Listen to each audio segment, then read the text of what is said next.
अमैया मार्ग में सड़क चौड़ीकरण के लिए अतिक्रमण हटाने की कार्रवाई की जानी है। शुक्रवार को सुपर स्पेशलिटी अस्पताल के सामने की दुकान तोड़ी जानी थी। नगर निगम प्रशासन और पुलिस बल मौके पर पहुंच गया था, लेकिन तभी सिमरिया विधायक अभय मिश्रा ने मौके पर पहुंचकर राजनीतिक भूचाल ला दिया। उन्होंने अपनी ही पार्टी के नेताओं और नगर निगम के महापौर को निशाना बनाया।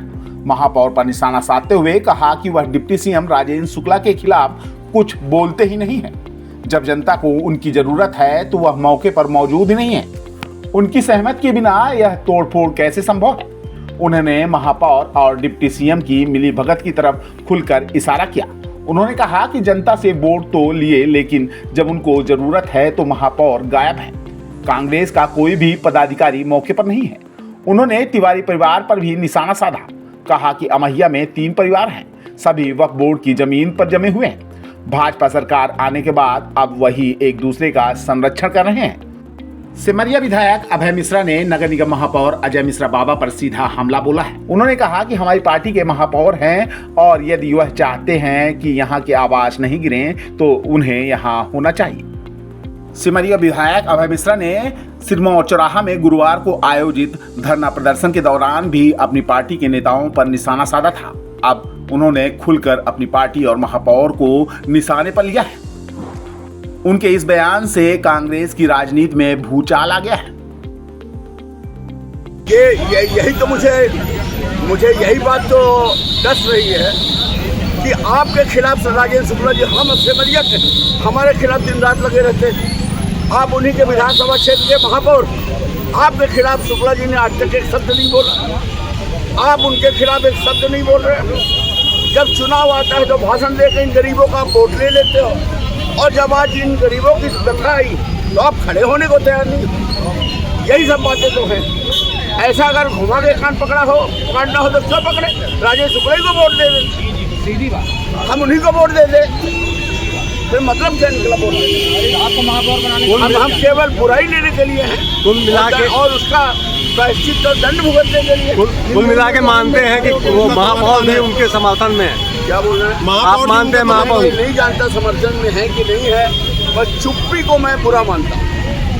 इन गरीबों के साथ आकर के खड़ा होना चाहिए, और वो महापौर उनकी पहली ड्यूटी बनती है, जो कि पहली बार इतिहास बना। हमको 10,000 वोटों से यहाँ के लोगों ने जिताया। ये मैं कहना चाहता हूँ लोगों को, रीवा के हमारे दल के राजनीतिक लोग यहाँ आपके साथ क्यों नहीं खड़े हैं?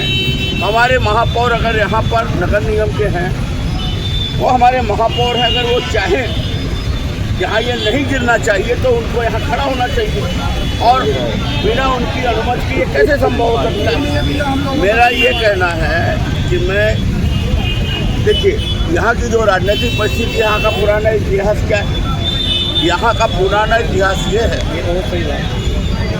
कि दादा वाली फैमिली, तिवारी जी की फैमिली, पंडित अच्युतानंद जी मिश्रा की फैमिली और शुक्ला जी की फैमिली, ये तीनों आपसी रिश्तेदार हैं, और ये वक्फ बोर्ड की जमीन पर शुरू से ये काबिज बने लगे।